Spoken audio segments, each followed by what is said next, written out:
집을 한 채 더 장만할 생각을 해보신 적 있나요? 제 말은 아파트라든가 가족 전체가 함께 살 수 있는 집 말이에요.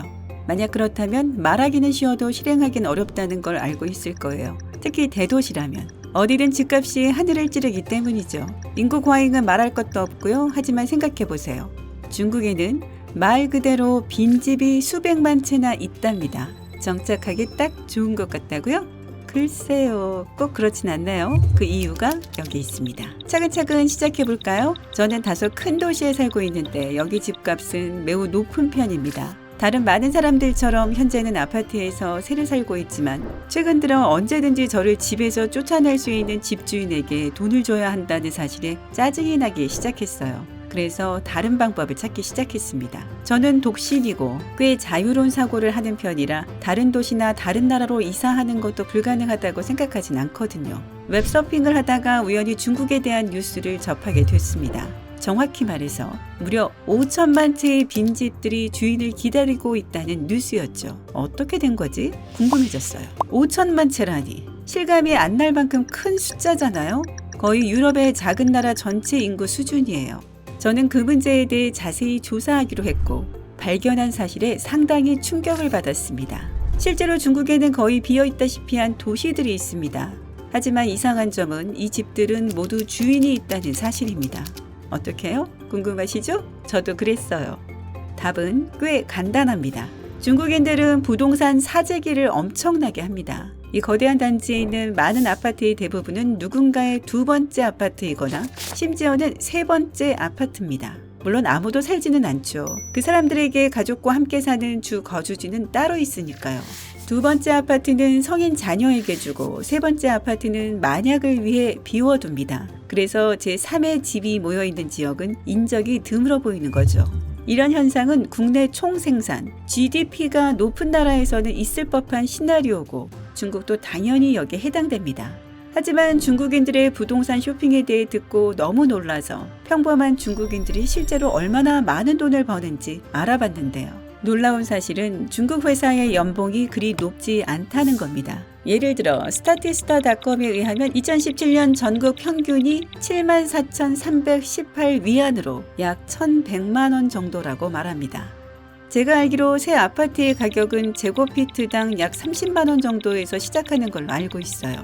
계산을 좀 해보다가 깜짝 놀랐습니다. 중국에서 꽤 괜찮은 20평 정도의 아파트를 사려면 적어도 2천만 원은 필요할 거예요. 중국인의 연평균 소득의 거의 2배에 달하는 비용이죠. 그러면 두 번째, 심지어 세 번째 아파트를 살 돈은 도대체 어디서 구하는 걸까요? 그 답은 놀라울 정도로 간단합니다. 나누고 저축합니다. 중국은 전통을 존중하는 것으로 알려져 있는데 가족에 대한 전통도 마찬가지입니다.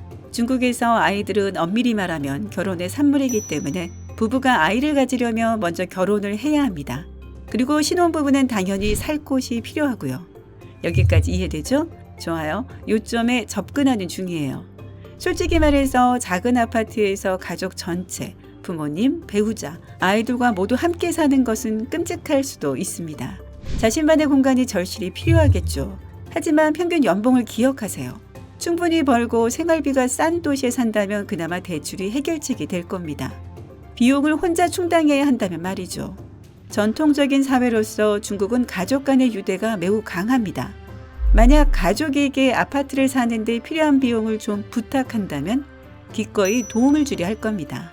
또한 저축도 큰 부분으로 작용합니다. 대부분의 중국인은 매우 검소하고 낭비에 익숙하지 않습니다. 항상 미래에 대해 생각하면서 돈을 절약합니다. 저도 저축을 열심히 하는 편인데요. 큰 지출이 생길 걸 대비해서 월급의 10% 정도를 모아두고 있죠. 하지만 중국인들이 얼마나 저축을 하는지 듣고선 입이 떡 벌어졌습니다. 월급의 40%를 저축한답니다. 상상이 되세요? 수입의 거의 절반이에요. 그렇게까지 저축하면 저는 못 버틸 거예요. 하지만 그들은 거뜬하게 해내는 것 같네요. 이 두 가지 측면을 종합하면 전형적인 중국 가족의 모습을 뚜렷하게 볼 수 있습니다. 연장자들은 평생을 일하며 모은 많은 돈을 가지고 있습니다.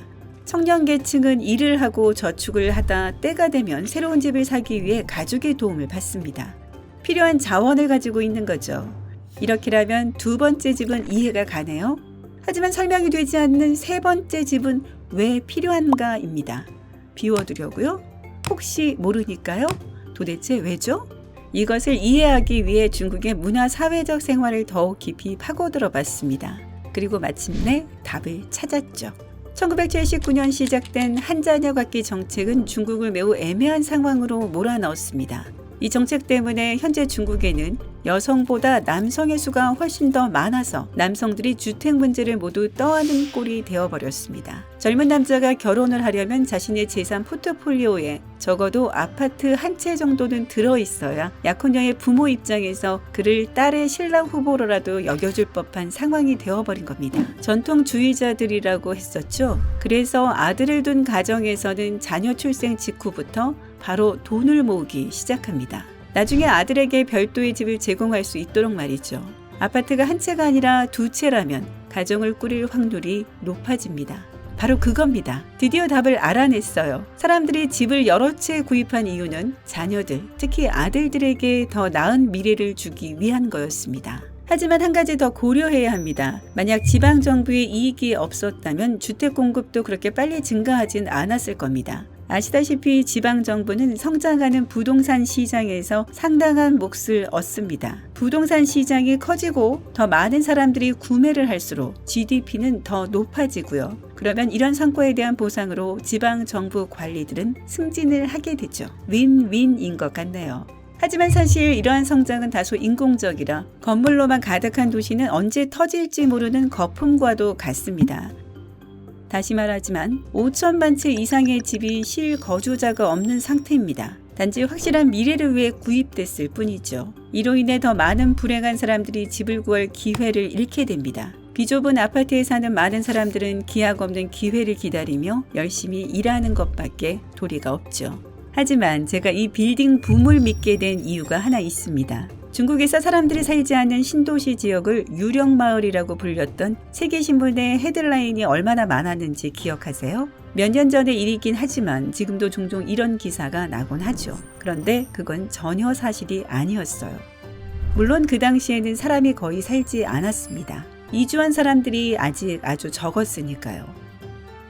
쿤밍에 있는 첸궁 지역을 생각해 볼까요? 아마도 소위 유령마을이라고 불렸던 곳 중 가장 좋은 예일 텐데요. 오늘날 이 지역에선 보시다시피 수천 명의 사람들이 새 아파트에서 행복하게 살고 있습니다. 그나저나 이 지역은 풍부한 기반시설과 즐길거리가 많은 정말 아름다운 지역입니다. 중국의 가장 유명한 유령 도시인 오르도스도 마찬가지입니다. 사회적으로 중요한 모든 시설들이 완성되자마자 더 이상 유령 도시가 아니게 됐고 그곳으로 유입된 인구도 상당합니다.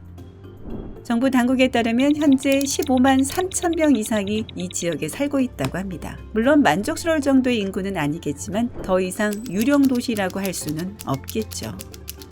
마침내 제 작은 연구 프로젝트를 완성했고 제 발견에 만족했습니다. 애초에 왜 이 연구를 시작했는지 기억할 수 있다면 말이죠. 어쨌든 말해보세요. 밝은면 친구들, 중국에서의 생활에 대해 알고 있는 또 다른 흥미로운 사실이 있나요? 아래 댓글에서 여러분의 생각을 공유하세요. 저는 이 주제에 완전히 매료돼 버려서 여러분의 의견도 정말 듣고 싶어요. 이 비디오에 좋아요를 주는 거 잊지 말고 친구들과 공유하고 빨간색 큰 구독 버튼을 클릭해 항상 밝은 면에 머무르세요.